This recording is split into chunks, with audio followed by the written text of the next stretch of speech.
Boarding action. Boarding action. Boarding action.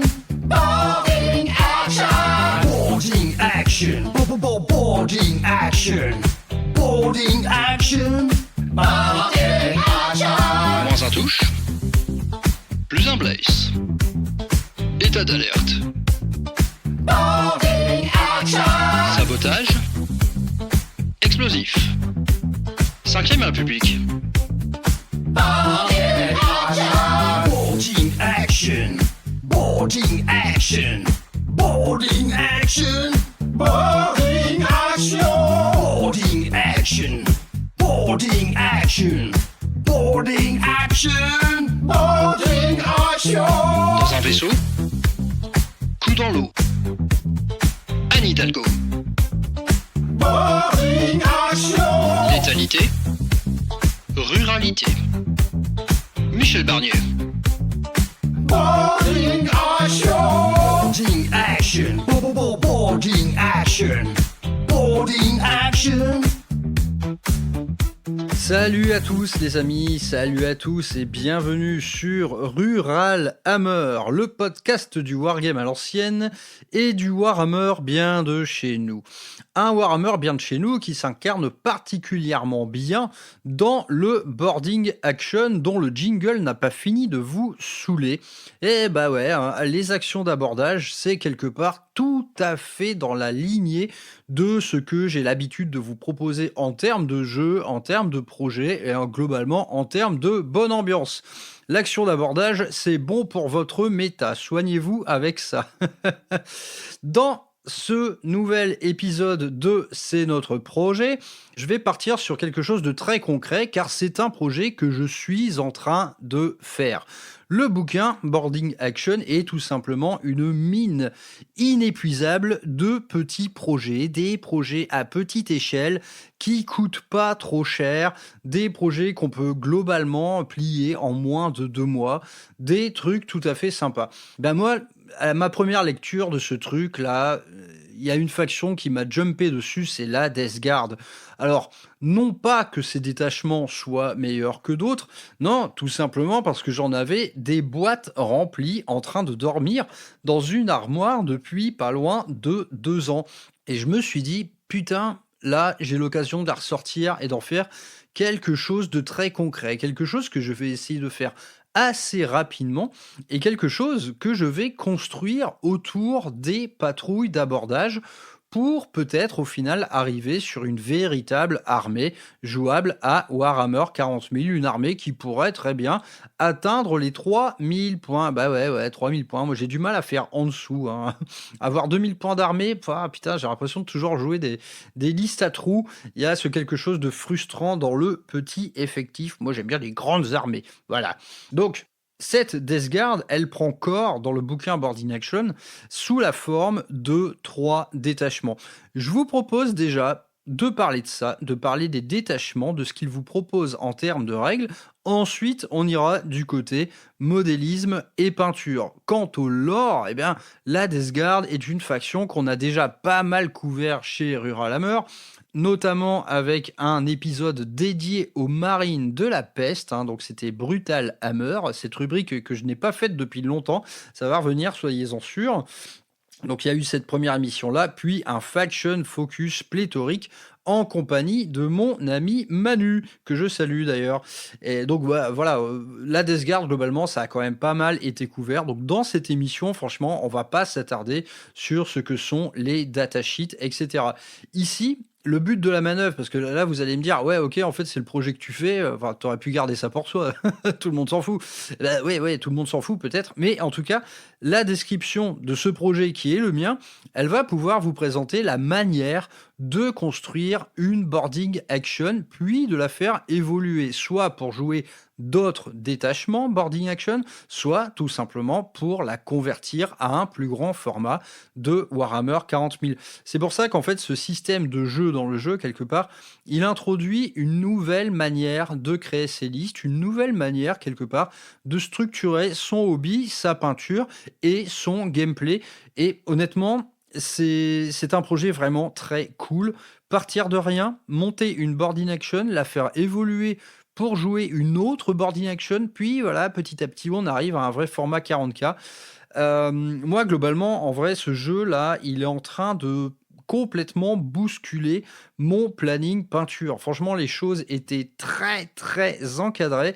Là, ça se bouscule. D'aucuns diront que je deviens un peintre YOLO, et ben, ils auront peut-être raison, parce qu'en ce moment, c'est vraiment un véritable bordel. En tout cas, la Death Guard, ça j'en parlerai plus tard, c'est une révélation pour moi en termes de plaisir de peintre. Alors là, j'atteins vraiment le nirvana. On en reparlera plus tard. Attardons-nous tout d'abord sur les différents détachements Death Guard que vous propose le bouquin. Et à vrai dire, il sera très facile de faire le parallèle avec n'importe quelle autre faction, parce que la chose nous est présentée de manière assez générique. Comme je vous l'ai expliqué dans l'émission dédiée aux règles, enfin au bouquin de Boarding Action, la faction, ici, comme tant d'autres, se présente sous la forme de 3 détachements. Alors, on va en trouver un générique, un spécialiste et un enclume. Honnêtement, pour une grande partie des factions, ça se présente comme ça. On a un premier détachement générique, mais en fait qui est faussement générique parce qu'il peut prendre plusieurs formes différentes. Ensuite, quelque chose de très spécialisé avec un type de troupe différent. Et ensuite, sans surprise, une enclume où on va regrouper les plus gros tons présents dans le codex. Donc je vous propose de commencer par le premier détachement qui s'appelle Vecteur de décrépitude. La Death Guard est rompue à l'art de la guerre navale et aux actions d'abordage brutal. Perforant les vaisseaux ennemis comme le dard de quelques parasites de cauchemar, les marines de la peste répandent la corruption et l'entropie par le truchement de l'ennemi aussi bien que des systèmes mécaniques. Bref, dans ce détachement, vous allez pouvoir rassembler une patrouille d'abordage de la manière suivante. Vous allez pouvoir inclure un gros personnage. Donc dans les gros personnages, il y a les seigneurs de la contagion, les seigneurs de la virulence, mais il y a même Typhus, des sorciers en armure Terminator, etc. Bref, un gros beau ton de la Death Guard. Vous allez pouvoir ensuite inclure un petit personnage, donc ceux-là, on les connaît tous, c'est ceux qui ont vocation à intégrer les Marines de la peste, dont le Biologus, Corrupteur Nidoreux, Délabreur Délétère, etc. Ensuite, on va pouvoir inclure 3 unités de chacune des troupes suivantes. Alors, les Marines de la peste par 5, 7 ou 10 figurines, les cultistes de la Death Guard par 10 et les véroleux par 10. Et ensuite, on peut même ajouter une petite enclume, donc soit une petite escouade de 5 Blight Lords, soit une escouade de 3 Death Shroud. Bref, ce détachement, finalement, il vous propose dans une échelle réduite ce qui constitue très habituellement une armée Death Guard à 40K. Du côté de la structure d'armée, il y a un détail qui est noté, c'est que les unités véroleux et cultistes ne sont pas obligés de se scinder en deux. Dans Boarding Action, quand vous jouez une escouade de 10 gars, typiquement des Marines de la peste ou n'importe quel des Space Marines, peu importe, des gros, quoi, enfin, pas de la pied-taille, ces unités, vous allez être obligés de les scinder en deux. Donc il y aura des choix à faire sur la répartition des armes spéciales à déployer à tel ou tel endroit de la map. Les cultistes, vous pouvez continuer à les jouer par 10. Globalement, dans le jeu, on trouve cette idée-là, c'est que tout ce qui a des petits socles, typiquement du 25 mm, va pouvoir continuer à être groupé par 10. Donc ça présente quand même pas mal d'avantages en termes de gameplay. Et à mon sens, les listes Boarding Action les plus efficaces seront celles qui regrouperont un peu de tout, c'est-à-dire un chouïa d'élite, de la troupe solide et une belle marée de chair à canon. Donc ici, c'est exactement ce qu'on va faire finalement. Côté adaptation de règles, on va perdre quelques règles spéciales et globalement, je vous l'avais déjà expliqué, ce qu'on va perdre, c'est tout simplement ce qui va distribuer de la mortelle à droite, à gauche, des bonus un petit peu trop brutaux à mon sens pour ce type de format. Donc rien de particulier à noter. Les capacités de personnages leadés existent toujours car vous allez pouvoir continuer à donner un ordre via un stratagème. Donc là typiquement on a le Biologus, sa petite règle qui permet à son escouade de criter sur du 5 plutôt que de criter sur du 6. Et ça vous allez pouvoir le retrouver en donnant un ordre à une escouade de Plague Marine. Notez que ces règles-là, elles concernent uniquement les unités que vous êtes censé leader. C'est-à-dire qu'un Biologus ne pourra pas donner un crit 5+, à une escouade de véroleux. Donc il faut garder ça à l'esprit quand même, on ne peut pas faire non plus tout ce qu'on veut. Du côté de la règle d'armée, et donc cette règle d'armée, je n'en parlerai qu'une fois, car elle va concerner les 3 détachements dont on va parler. Elle s'appelle lente décrépitude. C'est tout simplement une petite réadaptation de l'aura de contagion des armées d'Esgard. On va la calmer un peu. Vu que la map est petite, la portée de contagion change un petit peu. Donc pour rappel, cette portée de contagion vous enlève de l'endurance dès lors que vous êtes dans son aura.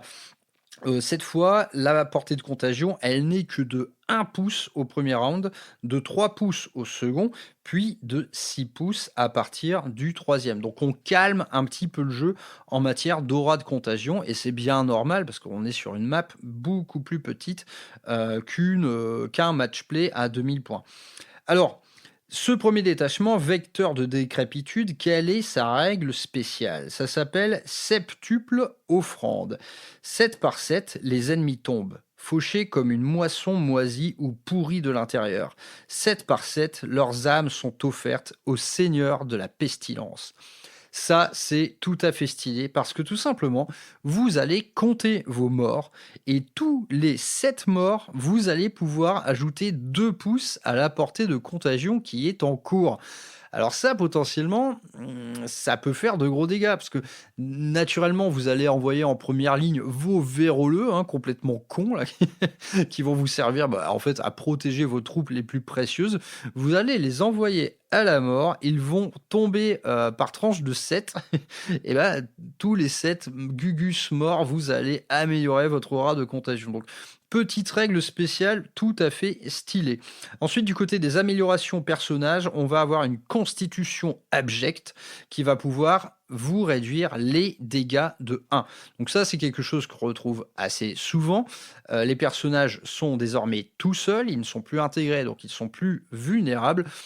Et bien voilà, ici vous allez prendre votre gros seigneur de la contagion, qui est de base un personnage quand même plutôt résistant. Là, vous allez le rendre véritablement très tanky. Quelque part, c'est un peu ce qu'on veut pour un gros personnage d'Esgard qui va se balader tout seul. Donc très bon. Et ensuite, fontaine de pu. Nurgle, on est toujours dans toujours dans l'eau de rose. Ici, quand vous êtes détruit, bien vous allez complètement exploser de bile dégueulasse et vous allez distribuer des mortels autour de vous en mourant. À mon sens, c'est quand même moins bon que le premier. Du côté des stratagèmes, comme dans tous les types de détachements un peu génériques, ça va s'articuler sous la forme un peu de couteau suisse qui va vous permettre de répondre à la majorité des situations et de vous donner des petits bonus de gameplay sympas. Le premier faille dans l'armure qui illustre le fait que la Death Guard peut, avec ses armes un peu toxiques, profiter de la moindre faiblesse de l'ennemi. Ça va vous permettre tout simplement de faire des touches critiques sur du 5. Donc là, vous n'aurez même pas besoin du Biologus pour vous donner cette règle, par exemple. Donc on sait que la majorité de l'arsenal d'Esgard a de base le Lethal Hits. Eh bien, ce Lethal Hits, ici, avec ce strat, ça va vous permettre de le déclencher sur du 5 et non plus du 6. Donc, très sympa. Faut garder à l'esprit que vous voyez ces stratagèmes d'attrition, ils vont toujours concerner des escouades de 5 mecs.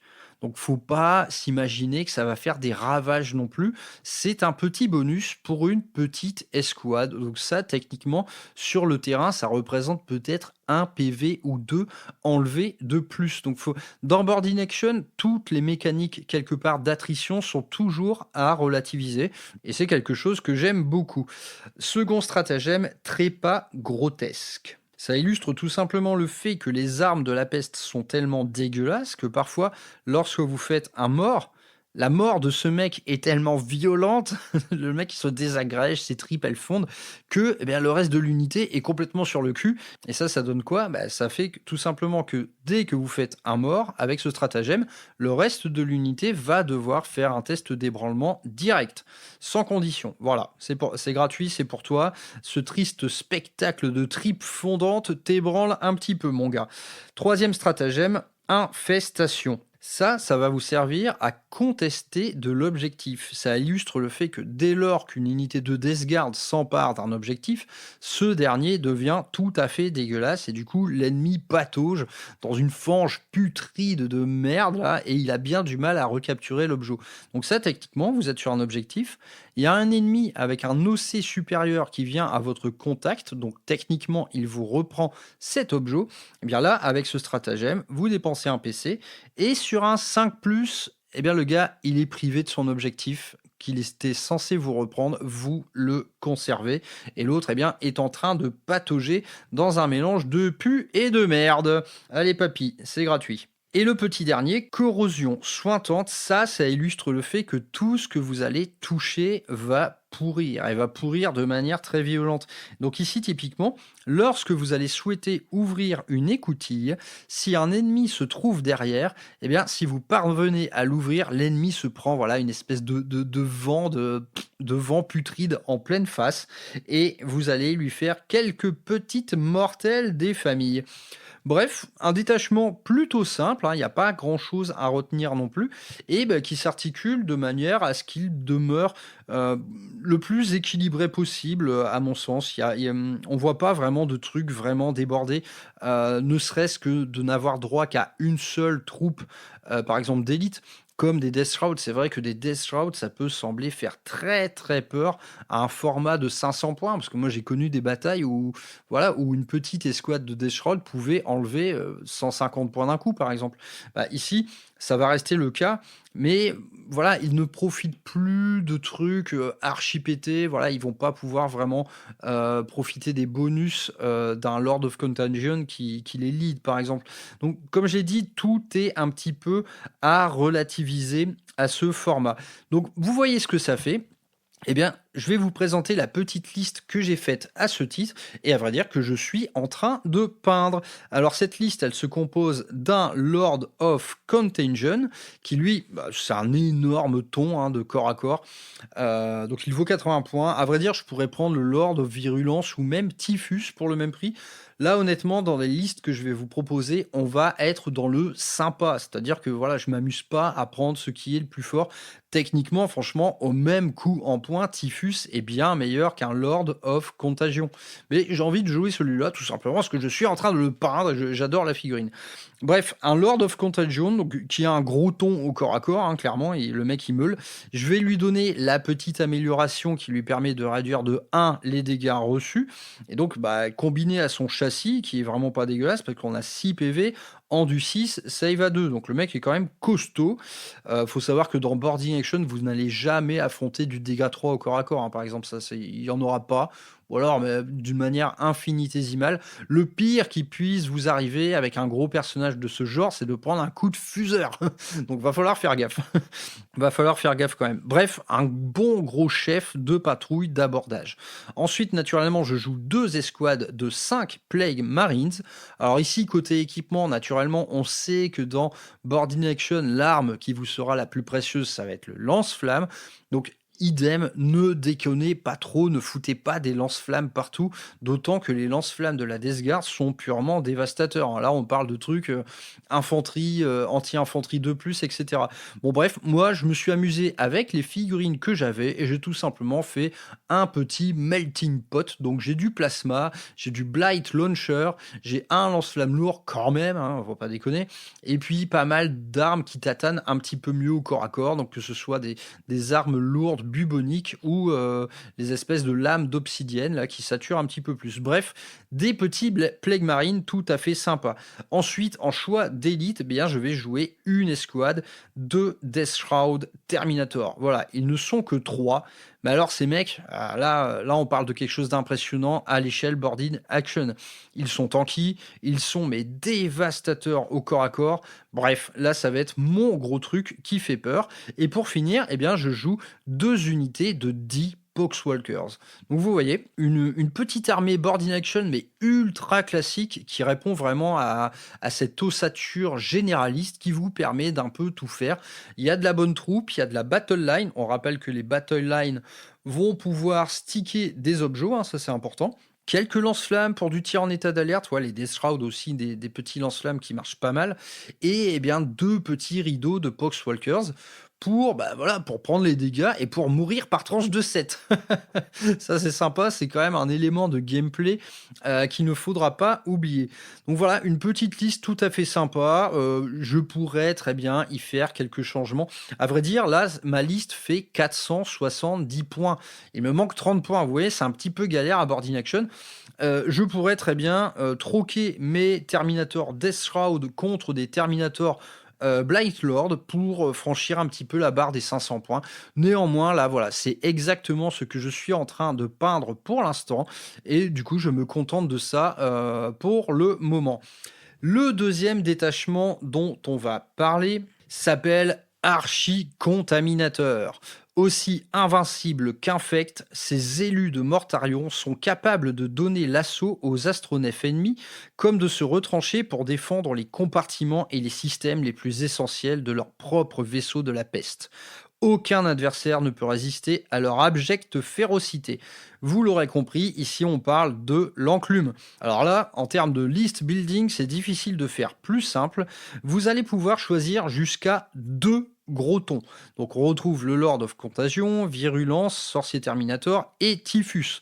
Donc ici, rien ne vous empêche de jouer Typhus plus un Seigneur de la Contagion. Donc là, c'est quand même une paire de personnages, mais ultra burnés pour une patrouille d'abordage.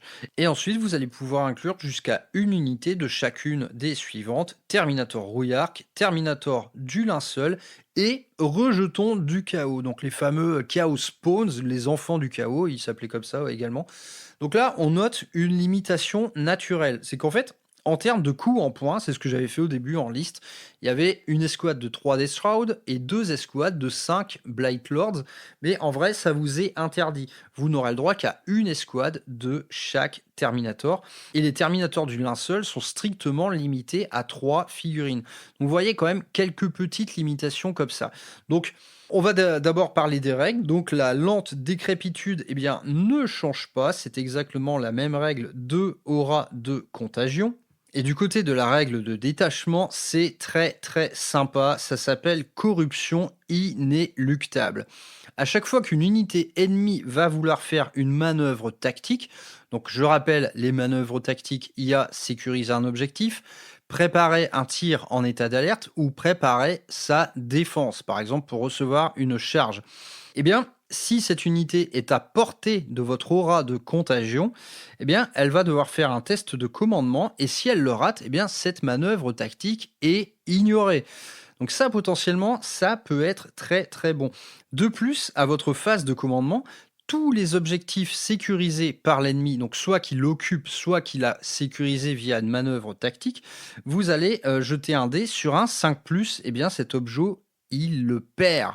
Donc, règle de détachement très sympa qui a introduit un gameplay radicalement différent du précédent. Cette fois, on va être sur un esprit de corruption ambiant dans l'air qui va donner du mal à votre adversaire à s'emparer de la map. Donc très très bon. Du côté des améliorations, on trouve Relent miasmatique, inutile de vous faire un dessin, qui ajoute 3 à la portée de contagion du porteur. Donc ça, c'est énorme. Il ignore un peu, dès le tour 1, vous avez 4 pouces de portée et vous finissez à 9 pouces pour les 3 derniers tours de bataille. Donc ça, c'est vraiment très très bon. Autre amélioration, redynamisation écœurante. Chaque fois que le porteur détruit une figurine ennemie avec une attaque de mêlée, vous jetez un dé sur un 5+, le porteur récupère un point de vie perdu jusqu'à un maximum de 2 par phase. Donc ça, c'est potentiellement énorme. Dès lors que le mec détruit, plus il détruit des dégâts, plus il devient puissant. Donc très très sympa. Du côté des stratagèmes, vous avez allié de l'entropie, l'infecte vitalité qui coule dans les veines de ces guerriers ne tarit pas aisément, même dans les situations les plus extrêmes. C'est tout simplement un petit fight on death sur du 4+. Donc un fight on death sur par exemple des Terminators du Linceul, ça peut véritablement renverser une game si vous chattez un peu au dé. Ensuite, graine de corruption à votre phase de tir, donc qui concerne l'unité Terminator, hein, naturellement, de toute manière, on n'en a pas d'autres. Ça va vous permettre d'accomplir une manœuvre tactique dès que vous êtes placé sur le champ de bataille. Donc pour rappel, dans les règles, je ne sais plus si j'en ai parlé dans l'émission générique, en tout cas, les manœuvres tactiques, vous avez le droit de les faire, sauf si ça a lieu durant le tour où vous êtes arrivé. Par exemple, vous êtes arrivé de frappe en profondeur, ce à quoi vous avez accès avec toutes ces unités Terminator. Eh bien, normalement, quand vous arrivez en frappe en profondeur, vous n'êtes pas censé pouvoir faire une manœuvre tactique dans le même tour. Eh bien, ici, ça va vous en donner le droit. Donc là, stratégiquement, il y a des trucs à faire. Vous arrivez de frappe en profondeur derrière une porte, hop, vous vous mettez en état d'alerte, comme ça, dès que le mec ouvre la porte, il se fait cartonner à coups de lance-flamme de Terminator du linceul, par exemple. Donc vraiment pas négligeable. Dans des petits formats, un tir en état d'alerte de lance-flamme, on va avoir tendance à vouloir l'éviter. Troisième strat, un grand classique de la Death Guard, fléau corrosif, qui va être tout simplement un sticky objo. Donc ici, on garde à l'esprit que par exemple, une unité comme les Terminators du linceul, qui n'ont pas le mot-clé Battle Line, ne peuvent pas accomplir la manœuvre tactique sécuriser un objectif. Et bien, du coup, ici, vous allez pouvoir le faire, mais via un stratagème. Donc pareil, encore un petit outil tactique en plus. Et pour finir, le fameux nuage de mouches qui va vous donner un -1 hit sur votre unité qui est entourée d'insectes dégueulasses. Donc ici, vous voyez, on n'augmente pas vraiment ni la solidité, ni l'attrition des unités Terminator Death Guard, qui en vrai se suffisent bien à elles-mêmes. Du côté des Space Marines, c'est vrai que le détachement fait beaucoup plus peur, parce que là, les Terminator Space Marines deviennent vraiment potentiellement redoutables, hein. Vous avez accès à tout un tas de trucs qui n'existent même pas dans le jeu, comme des invus à 3 par exemple. Ici, non, rien de tout ça. À vrai dire, les unités sont déjà suffisamment effrayantes en l'état. Donc, du côté de la liste, qu'est-ce que ça donne ? Il n'y a pas 36 manières de la faire, à vrai dire, même il n'y en a qu'une seule. C'est que vous allez prendre 2 persos et une escouade Terminator de chaque. Donc en perso, eh bien, moi j'ai pris une paire, donc Lord of Contagion et Lord of Virulence. Inutile de vous dire que vous pouvez remplacer l'un de ces deux Gugus par Typhus en personne. Et d'autre part, une unité de 5 Blight Lord et une unité de 3 Death Shroud. Et vu qu'il reste 70 points, on ajoute 2 rejetons du chaos, 2 Chaos Spawn, qui, en fait, à ce format, ils peuvent être une petite unité de 2 enfants du chaos. Franchement, en boarding action, ça peut vraiment envoyer la purée, hein. Ils ont des profils très bizarres, ils ont un nombre d'attaques de mêlée variable, hein. Ils frappent de D6 plus 2 attaques. Néanmoins, c'est le genre d'unité parfois qui crée la surprise lors d'une bataille à Warhammer 40 000 par exemple. Ils ont un petit feel no pain, hein, qui va leur permettre de les rendre plus tanky. Bref, on se retrouve avec une liste enclume, mais pas trop non plus. Voilà, comparativement, une unité enclume Space Marine, bien, vous aurez 2 escouades de 5 Terminators plus un perso en général. Ici, ça change un peu. Il y aura une unité de 5, une unité de 3, mais par contre, 2 gros personnages très, très, très burnés, dont l'un pourra améliorer la portée des contagions et dont l'autre va regagner des PV dès lors qu'il en inflige au corps à corps. Bref, un détachement d'élite. On rappelle qu'on a tout ce petit monde à la frappe en profondeur, hein, ça c'est à ne pas négliger. On a une petite manœuvre tactique qui peut avoir lieu lors de cette frappe en profondeur. Bref, encore une fois, truc vraiment pas mal écrit. Il n'y a pas vraiment de surprise.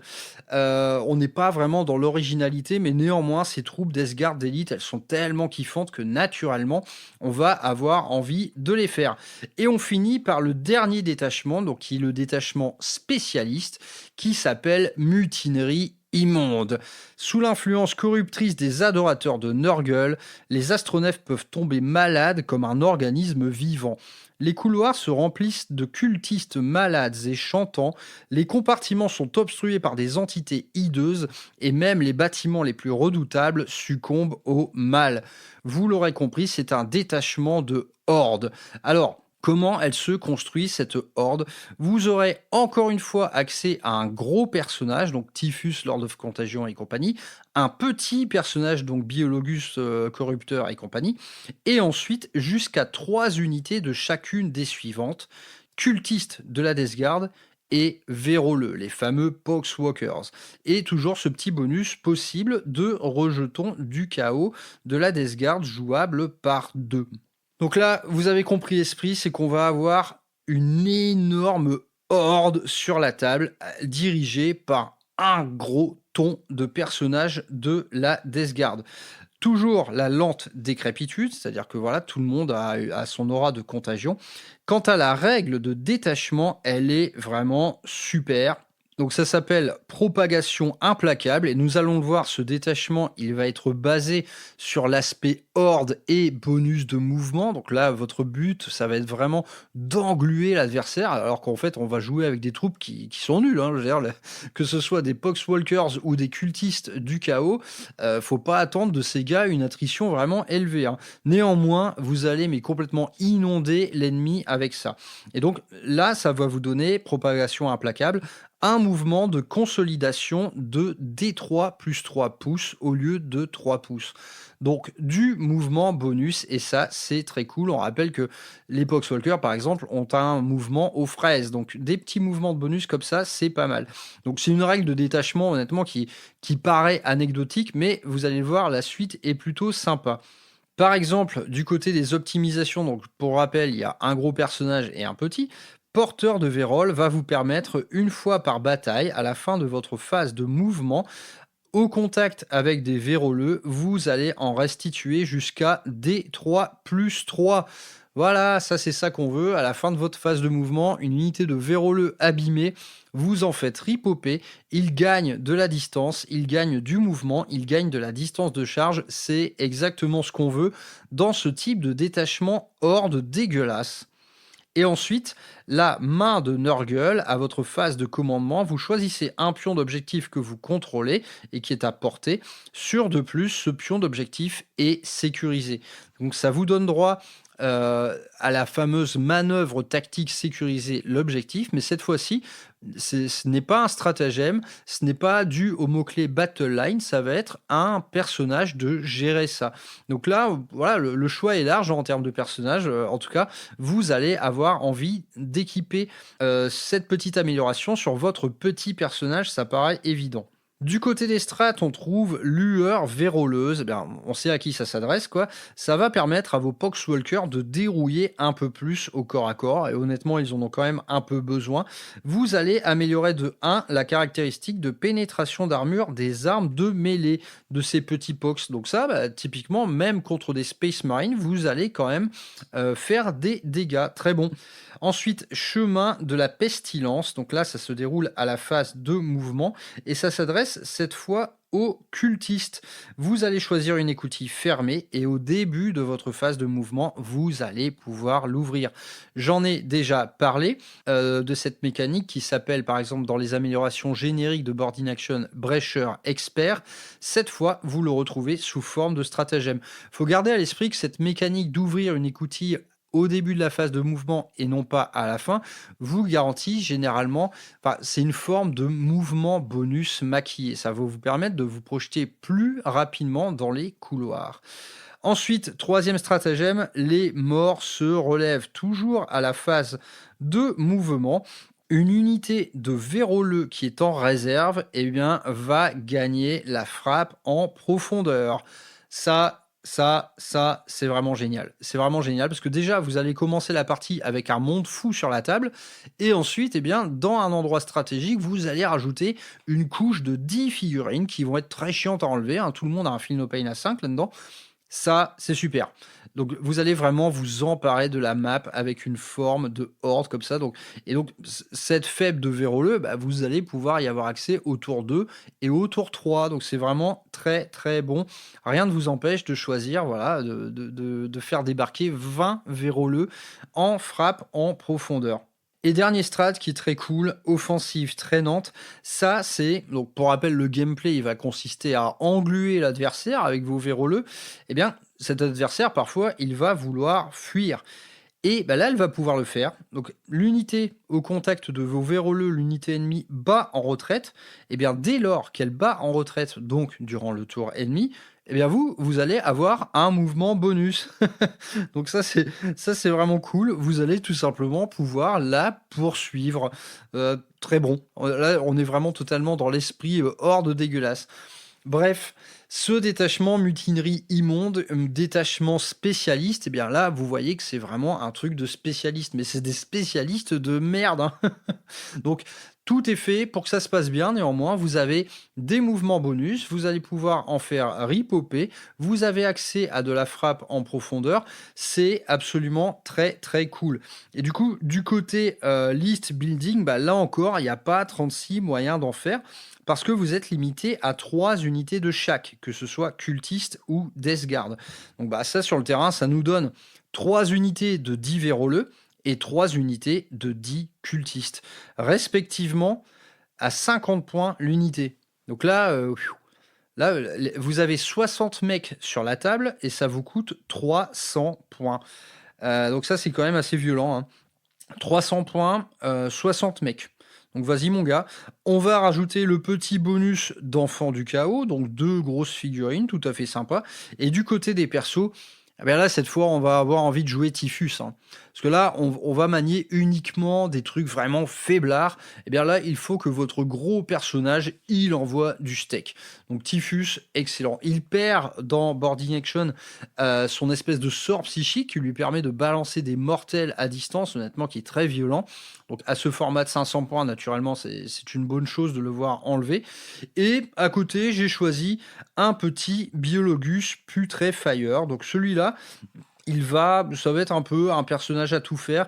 Il va recevoir l'amélioration qui me permettent de sticker des objectifs. Donc ce personnage-là, on va le faire évoluer de manière à ce qu'il soit toujours couvert, soit par des cultistes, soit par des véroleux. Je rappelle que vous ne voyez pas à travers les figurines dans Boarding Action.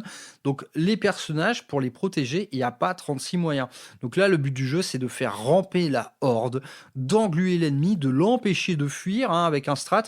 Et en embuscade, eh bien, il y a le père Typhus avec son énorme faux qui va vous permettre quand même de faire du déblayage. Donc, détachement, encore une fois, très très sympa. Donc, vous l'aurez compris, ces 3 détachements très sympas, eh bien, j'ai envie de tous les jouer. Alors, comment je fais ? Eh bien, tout simplement, je pars toujours du détachement générique. Je peins ce que j'ai à peindre et ensuite, pour évoluer dans les 2 autres détachements différents, finalement, il y a assez peu de travail. Donc si je reviens sur mon détachement générique, donc mon seigneur de la contagion, 2 x 5 Plague Marine, une escouade de Death Shroud et 20 Pox Walkers. Donc ça, je le joue. Typiquement, je peux varier les plaisirs, par exemple, en commençant à peindre des Blight Lords pour échanger avec mes Terminators du linceul Death Shroud. Pourquoi pas, le niveau coût en points, ça passe, il n'y a pas de souci. Rien que là-dessus, voilà, on est sur un projet pas trop long qui me permet de jouer ce détachement et qui est déjà très cool. Ensuite, la deuxième étape, ça va être de vouloir jouer le détachement enclume. Et là, pour jouer le détachement enclume, en vérité, je n'ai rien d'autre à faire que de peindre cette fois nécessairement les Blight Lords et 2 enfants du chaos. Finalement, ça va être le passage au détachement spécialiste qui, là, par contre, déconne zéro. Il y a tellement un monde fou sur la table que là, ça va être chaud. En vrai, en termes de figurines à peindre, c'est absolument très chaud. Je vais le faire néanmoins. Alors, dans mon détachement de base, j'ai 20 pox. Et bien, pour jouer la mutinerie immonde, il faut que j'en rajoute 10. Et honnêtement, ce n'est pas un problème, ça se peint très vite. Par contre, j'ai 30 cultistes de la Death Guard à monter également. Donc là, ça me fait un peu chier. Des pox, j'en ai 60, si vous voulez. J'en ai 60 en stock, là. Donc je pourrais très bien peindre mes 60 pox et compter la moitié comme étant des cultistes. Néanmoins, c'est pas très sympa. Ou alors, je décide tout simplement d'enculer les règles. À vrai dire, j'ai envie de faire ça et de ne jouer plus que des pox. Pour une marée, voilà, pour une mutinerie immonde avec un impact visuel complètement fou. Franchement, j'ai envie, quoi. J'ai envie. En tout cas, ces 60 pox, je sais que je vais les peindre. Ensuite, je vais avoir envie de les jouer à 40K. Clairement, sur une table de 40K, je veux un rideau géant de pox. Ça me paraît indispensable. Là, ce détachement Boarding Action, il m'oblige à peindre 30 cultistes. Et j'en ai pas trop envie, tout simplement par manque de figurines. Il n'y a pas de figurine dédiée cultiste de la Death Guard. Donc il va falloir ruser. Et pour ruser, honnêtement, je n'ai pas vraiment trouvé de créateur qui ait mis le doigt là-dedans. C'est assez étonnant d'ailleurs. Par contre, on peut se débrouiller par exemple avec les gangs de Necromunda, typiquement le gang Ash Waste, je me rappelle plus trop, qui sont des espèces de combattants du désert avec des masques à gaz, mais qui sont absolument dégueulasses également. Ça peut faire des petits cultistes de Nurgle très stylés pour peu qu'on leur donne les bonnes couleurs. Pourquoi pas? J'ai pas encore fait mon choix. En tout cas, vu que je sais que je vais peindre mes 60 Poxwalkers, honnêtement, je crois que je vais m'en contenter. Putain, parce que peindre 60 Pox plus 30 cultistes, là, en termes de travail, ça devient un petit peu déconnant. Donc, vraiment, je pense que je vais en rester là. Voilà. Suite à accord avec mon adversaire, je vais lui dire soit ceux-là, c'est des cultistes, bon, chose qui ne me plaît pas trop, soit on encule les règles et je joue 60 Poxwalkers. Bref, vous l'aurez compris, c'est un projet assez cool. Et en termes de jeu, parce que là, finalement, avoir accès à 3 détachements différents, ça va répondre à vos ambitions narratives. Parce qu'à la lecture de certaines missions, il y a clairement, typiquement dans les missions symétriques, on va avoir envie de jouer un détachement un peu générique qui regroupe à la fois de la troupe solide, de la horde et un petit peu d'élite. Ça va être des détachements faits pour les missions les plus basiques. Par contre, dès lors qu'on penche dans les scénarios asymétriques et les scénarios narratifs, là, typiquement, il y a vraiment des scénarios qui appellent à jouer une enclume ou une horde. Et généralement, ça consiste à se faire s'affronter les deux. Une enclume contre une horde, c'est génial. Vous mettez 60 Poxwalkers en face d'un détachement Terminator Space Marine. Les mecs, en fait, ils sont pas censés avoir peur, quoi. Parce que ils ont des fulgurants. Une escouade de Terminator, ça délivre 20 tirs. 20 tirs qui vont pouvoir reroll les hits et même reroll les blesses en cas de serrement de l'instant. Donc, même si vous l'englobez, le gars, il va avoir du mal à mourir, hein. Donc c'est vraiment ce type d'affrontement-là qu'on a envie de voir. Et ça dépend vraiment de la lecture que vous aurez de telle ou telle mission. Est-ce que c'est des missions où il faut accomplir beaucoup d'actions, ou est-ce que c'est une mission qui consiste à s'emparer d'un endroit stratégique? Tout ceci va dicter le choix du détachement.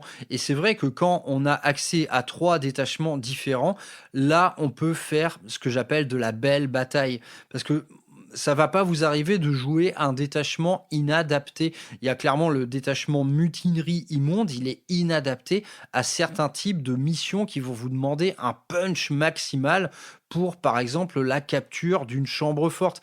Tandis que le détachement Terminator, bah lui, il va être taillé pour ce genre d'événement. Donc, c'est vraiment très cool d'avoir accès à plusieurs types de détachements différents. Et donc, c'est vraiment comme ça que je vais construire cette Death Guard. Alors, cette Death Guard, donc, à l'issue de ces 3 détachements, j'aurai quand même déjà un gros paquet de figurines. Et finalement, le passage à un projet 40K se fera mais avec beaucoup de douceur, je pense. Parce que là, finalement, avec toutes les figurines que j'aurai en stock, je pense que déjà je serai à 1000 points. Ou alors je flirte avec, mais en tout cas pour en faire une vraie armée de 40 000, qu'est-ce qu'on va faire? Eh bien on va se peindre quelques blindés. Donc là typiquement on se peint un drone fétide et un Plague Burst Scroller, et on a tout ce qu'il faut pour faire du 40K. Pour pousser à 2000 points, il faudra pousser un peu le nombre de Plague Marines, hein, parce que naturellement les Plague Marines c'est toujours ce qui représente l'ossature d'une armée à 40K. Mais en tout cas, je vais procéder ainsi, donc détachement par détachement. Là, à mon avis, fin novembre, j'aurai fini le premier. Ensuite, en décembre, eh bien, je passe à la peinture qui me permettra de jouer le détachement Terminator. Et pourquoi pas, en janvier, j'enchaîne sur la marée Poxwalkers. Et honnêtement, j'adore faire ça. Donc, vous avez compris comment se construit quelque part une armée board in action et comment la faire évoluer vers d'autres sphères. Il y a des gens qui ont des armées 40K tellement massives qu'en vérité, elles n'auront aucun mal à jouer tous les détachements qui vous seront proposés dans le bouquin. En fait, généralement, l'inconnu c'est le détachement spécialiste. Le détachement générique, tout le monde a de quoi le faire. Ça, c'est n'importe quel joueur de 40K a de quoi faire ce détachement. Le détachement enclume, eh bien, il vous suffit d'avoir des enclumes. Généralement, les gens en ont aussi. C'est le détachement spécialiste qui va être le plus compliqué à rassembler. Donc, typiquement, chez les Space Marines, il s'incarne sous la forme d'armure Phobos. Ça, honnêtement, tout le monde ne l'a pas. Moi, je suis un petit vénard, j'ai tout ce qu'il faut. Pas con le frère Maxou, hein. Si, très très con en fait. Bref, ici, le détachement spécialiste s'incarne sous une marée de Poxwalkers et de cultistes. Ça me chatouille quand même cette histoire de cultistes. J'ai quand même bien envie d'en faire des convertir. Bon, on verra. Je me donne un peu de temps pour y réfléchir à tout ça. Bon, parlons un peu modélisme et peinture. Ouais, allez, fini le boarding action. Là, on va parler plaisir. Et cette Death Guard. Alors, comment m'a pris l'envie? Tout simplement en lisant le bouquin Boarding Action. Hein. Et là, putain, le truc a complètement parasité tous mes autres projets. J'ai un petit détachement de sœurs de bataille. Alors, c'est simple, il doit me rester 3 ou 4 soirées de boulot à mettre dessus. Merde, j'ai stoppé net ce truc. C'est complètement con parce qu'il me reste juste des cheveux et des visages à peindre, mais néanmoins, c'est des trucs très compliqués. Et putain, je prends tellement de plaisir à peindre du Poxwalkers et du Plague Marine que le truc s'est stoppé net. Donc là, il va falloir que je me mette en mode ok, discipline, frère Maxou, cette semaine, tu finis ces sœurs de bataille. Là, en plus, j'ai adoré peindre les sœurs de bataille, mais putain, la Death Guard. La Death Guard, les gars, à peindre, mais quel bonheur, quel bonheur. Voilà, franchement, si je devais porter un regard rétrospectif sur tout 40K, peut-être qu'en termes de figurines, c'est bel et bien mon armée préférée dans 40K. Les figurines sont absolument géniales. Hein. Il y a le moindre Poxwalker est excellent. Et donc, comment ça a pris forme tout ça? Eh bien, à l'époque, j'avais tout simplement trouvé un gars qui vendait de la Death Guard non assemblée et non peinte, même pas sous-couchée. En gros, tout ce que je veux dans une petite annonce. Et il revendait la collection complète Conquest, là, de chez les éditions Hachette. Il revendait la collection Conquest, le contenu Dark Imperium et quelques petites boîtes en plus, comme par exemple des drones fétides, des Plague Burst Crawlers, un petit Mortarion. Et honnêtement, j'ai eu accès à ça pour une bouchée de pain. C'est vraiment une armée immense, en vérité. C'est une armée immense. Je pense qu'elle ne me servira jamais en intégralité, mais là, néanmoins, pour construire des patrouilles d'abordage, j'ai absolument tout ce qu'il faut. C'est assez génial en fait de fonctionner comme ça, d'avoir un gros tas de figurines qui dort. Et dans un éclair d'envie, dans un éclair de lucidité, on les sort de l'armoire et on se monte une petite liste toute sympa à 500 points qu'on va pouvoir peindre en un mois et demi maximum, je pense. Mais là, en vérité, c'est tellement de coups de cœur que j'ai décidé de pousser le truc. Enfin bref, je fais ça à mon niveau maximal. Il y a très très peu de compromis. Il y en a toujours néanmoins. Hein. Mais la Death Guard, c'est tellement un coup de cœur de peinture que... putain, mais je donne tout, quoi. Je donne tout. Déjà, la peinture de véroleux, les mecs. Mais ça, c'est une science en soi. Hein. Là, je m'amuse avec différents types de pré-ombrage. C'est-à-dire qu'il y en a que je sous-couche en marron, d'autres que je sous-couche en violet. Ensuite, je fais un petit zénital d'encre blanche. Et là, je pioche dans ma gamme Express Color de Valero et je m'amuse comme un petit fou. Je fais du dégradé dans le frais. Le résultat, honnêtement... pour une demi-heure maximum passé par Fig, là pour l'instant, le résultat est à tomber par terre. Je vous renvoie à l'épisode que j'avais fait sur la peinture contraste, où je parlais quelque part d'optimiser sa peinture avec ces outils-là. Là, on est en plein dedans, c'est-à-dire qu'en 20 minutes, avec des dégradés dans le frais et tout, de la dilution bien choisie, un peu de brossage en pré-shading, j'ai un résultat tout à fait épatant. Honnêtement, c'est écœurant, hein, enfin voilà, j'ai fait voir ça à des gars, ils me disent ouah, trop bien fait, t'as mis 2 heures et tout. Non, 20 minutes. Je vous le dis, la petite émission sur la peinture contraste, si vous avez envie de progresser avec ces outils-là, foncez l'écouter. Voilà, tout ce que je fais là sur mes Poxwalkers, je vous le décris dans cette émission. Et honnêtement, les Poxwalkers, ensuite, je vais prendre le temps, allez, 5 à 10 minutes. Je vais rajouter quelques surlignages. Je vais choisir 2-3 couleurs maximum quelques surlignages et c'est terminé et vos Poxwalkers ont tout à fait la classe. Ensuite, c'est du côté des Plague Marines, là, enfin de tous les Death Guard en armure, où là, clairement, on pousse le niveau parce que ces figurines le méritent bien. Et là, c'est simple. En gros, toutes les techniques que j'ai pu acquérir ces 3 dernières années, eh bien, je les utilise toutes. Que ce soit le pré-shading, que ce soit les aplats à l'aéro, et cette fois, je joue même le jeu de faire du zéro masquage. C'est-à-dire que mes tissus, mes épaules vertes, par exemple, je les fais à l'aéro sans masquage. J'y vais, mais avec un maximum de précision. Là, vraiment, c'est le but de la manœuvre, c'est d'être de plus en plus précis à l'aéro. Ensuite, même, je fais un petit pré-shading de marron sur tous mes métaux, le plus précisément du monde, pour ensuite les brosser à sec.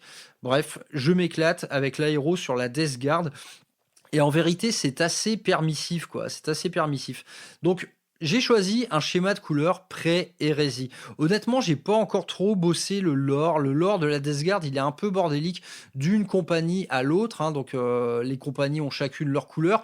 Mais à vrai dire, elles se ressemblent un petit peu toutes. Donc, globalement, qu'est-ce que j'ai décidé ? Eh bien, j'ai décidé que ce serait le Terminus Est, donc le vaisseau amiral de la flotte de la première compagnie, les émissaires de la Death Guard menés par Typhus lui-même.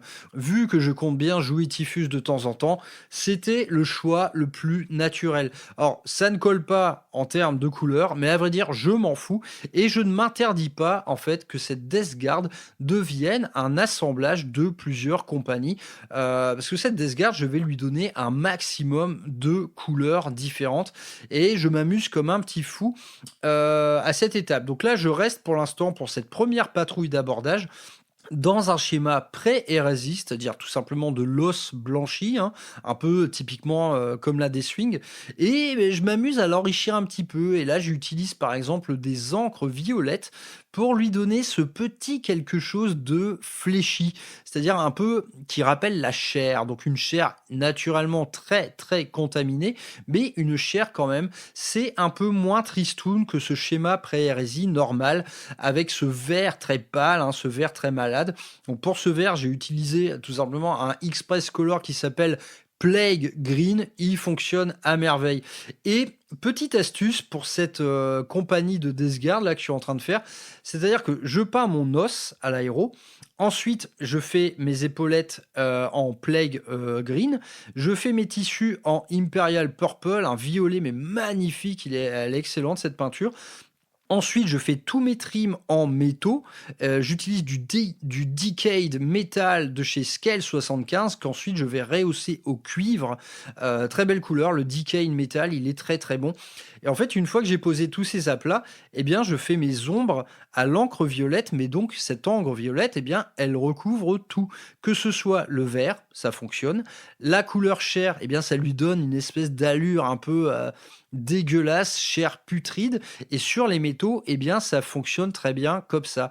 Bref, petite astuce. Si parfois vous n'avez pas trop d'idées en termes d'ajout de teintes, admettons, vous voulez ajouter des teintes vertes à une armure dorée.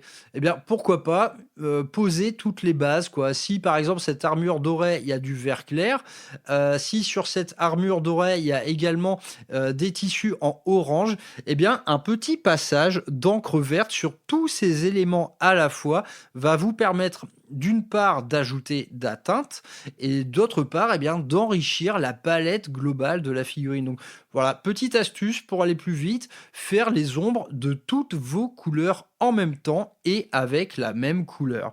C'est tout simplement sympa.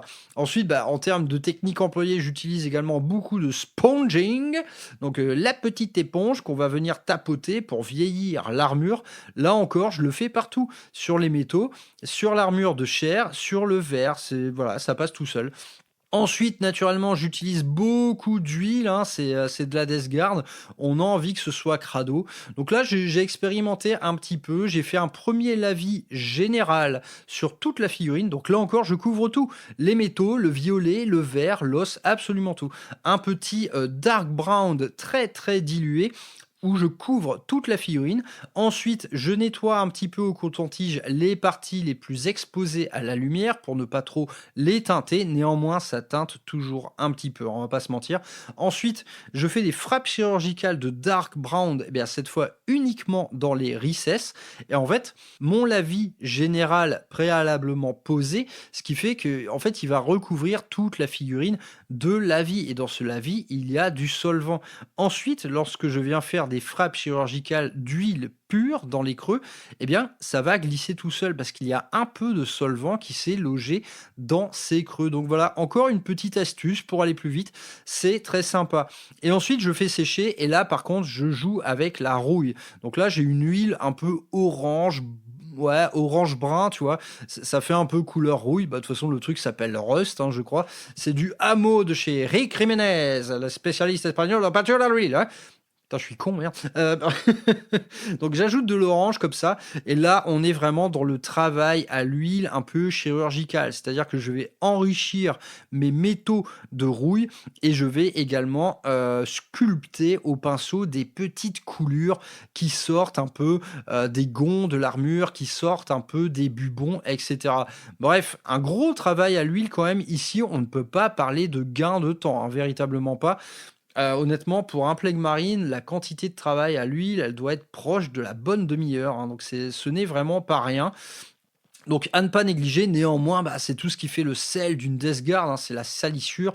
Mais en prenant soin de ne pas non plus trop couvrir pour épargner les zones les plus exposées à la lumière. Donc n'assombrissez pas trop vos tissus, laissez vraiment les parties saillantes de la figurine presque propres, quoi. Même si propre ici est un peu un peu hors sujet. Donc ensuite on rebombe tout ça au vernis mat, bien sûr, et là commence la vraie partie Death Guard, qui consiste à peindre de la tentacule, de l'asticot. C'est assez chaud. Donc là c'est simple, moi qui travaille habituellement par l'eau, ici non, il n'y a pas de l'eau possible. Je prends une figurine de Marine de la Peste et je prends le temps nécessaire à ce que toute sa partie organique soit faite. Ce que je vais pouvoir faire par l'eau, c'est toutes les cornes, par exemple. Toutes les figurines Death Guard ont des cornes qui leur sortent de partout, des épaules, du dos, du cul, du front. Ça, ouais, ok, je vais pouvoir le faire par l'eau. C'est du détail que je vais pouvoir faire par l'eau. Mais par contre, la partie organique, là, c'est mort. Il n'y a pas d'autre chose à faire qu'un vrai travail de peinture à l'ancienne, avec du glacis, avec des dégradés dans le frais, avec de la mise en valeur, du contraste ombre-lumière. Et à vrai dire, comme j'ai choisi de faire mes Poxwalkers en mode carnaval de Rio, je vais appliquer la même méthode pour mes Plague Marines. C'est que chaque Plague Marine aura sa propre couleur de tripaille. Néanmoins, il y aura quand même de la récurrence, et là, pour moi, ce qui marche le mieux, c'est le rose et l'orange, mais le plus fluo possible. Donc là, le but, vu que j'ai quand même pas mal terni les choses avec la peinture à l'huile, le but, là, dans cette dernière phase de peinture, ça va être de rajouter un peu d'éclat, par exemple, sur les métaux, par exemple, avec un petit surlignage au blanc pur sur mes armures, de rajouter un peu de lumière quand même, et de sculpter un petit peu les détails, mais ces figurines sont pourries de détails, c'est une catastrophe. Et ensuite, de rajouter une vraie identité visuelle à chaque partie organique. Et là, je lâche les chevaux, je suis en mode couleur maximale, donc des couleurs les plus saturées possibles, les plus violentes possibles. Bref, vous l'aurez compris, je m'éclate. D'une part, je m'éclate en termes de peinture, de modélisme, de tout ce qu'on veut. Et d'autre part, je m'éclate avec ces aspirations de jeu qui vont me permettre, les semaines défilant, d'essayer de nouveaux détachements à boarding action. Et donc, cette Death Guard, qui est conçue pour être l'équipage du Terminus Est de Typhus, je vais lui donner les vrais contours d'une force d'abordage, c'est-à-dire qu'elles vont être soclées sur des socles, type intérieur de vaisseau. Et là encore, sur ces socles, il y aura plein de petites loupiottes, des sources de lumière. Et là, encore une fois, je vais m'amuser à mettre un maximum de couleurs différentes. Donc tout ça, mis bout à bout, ça va me faire quand même une belle petite armée. Donc si j'assemble les 3 patrouilles d'abordage, on est quasiment sur du 1000 points à 40k. Et à vrai dire, pour la suite du projet, eh bien, je vais peindre des véhicules. Donc j'ai une paire de drones fétides. Ensuite, j'ai une triplette de petits drones méphitiques. Là, ce sont les plus petits. Et j'ai 2 Plague Burst Crawlers. Donc nul doute que si je mets tout ça bout à bout, j'ai une véritable armée de 40k. Je pense qu'il faudra juste rallonger un peu la quantité de Plague Marine.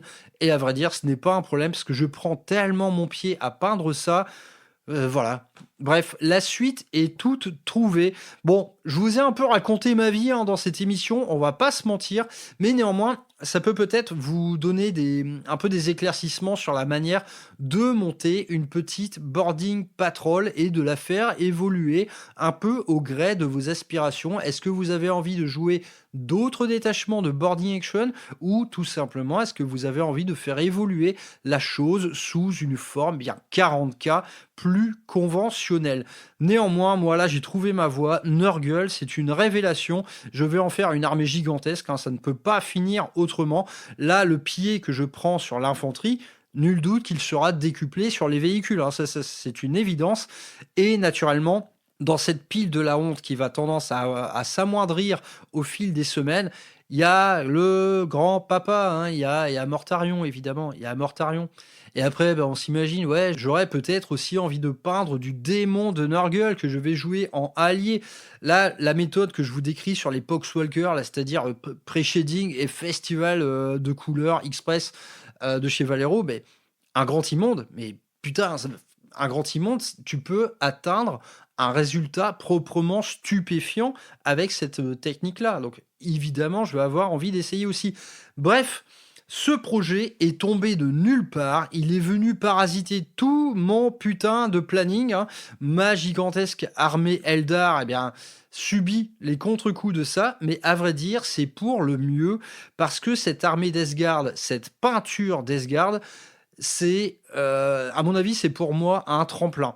Je pense que je vais atteindre un niveau avec cette armée que je ne pensais pas atteindre. Honnêtement, la dernière fois, là, j'ai regardé ma première figurine de Plague Marine finie. Je me suis dit, putain, il y a 2 ans, je voyais ça sur les réseaux, je me disais, ah l'enculé, j'y arriverai jamais. Donc là, on est vraiment, vous voyez, sur ce type de projet charnière. Je pense qu'il y aura un avant et un après en termes de peinture, en termes de qualité, en termes d'annégation, etc. Et en plus, en termes de jeu, ça va probablement me procurer beaucoup de fun. Bref, je voulais en parler. Ça sert d'exemple, voilà, sur comment monter une boarding action, mais cette petite expérience sensorielle d'Esgard, là, dans laquelle je suis complètement immergé, c'est simple, là, je suis dans une parenthèse travail un peu compliqué, du moins dans la sphère professionnelle. C'est simple, la Desgard, là, c'est au bas mot 10 heures par jour. J'y vais comme un gros furieux.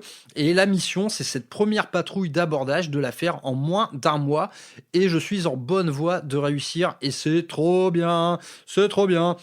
Je vous dis à plus tard les gars pour un nouvel épisode de C'est notre projet qui tournera encore une fois autour du boarding action, mais cette fois on va être dans la rubrique fantasme. Cette fois le but ce sera de vous donner des idées et je serai à ce titre en très bonne compagnie. Je vous dis à plus tard les gars, portez-vous bien, menez vos petits projets boarding action tout mignon, c'est un conseil que je vous donne, honnêtement ça fait vraiment du bien, c'est une vraie parenthèse ce truc, c'est excellent. Portez-vous bien, je vous fais des bisous, à plus tard sur Rural Hammer, ciao.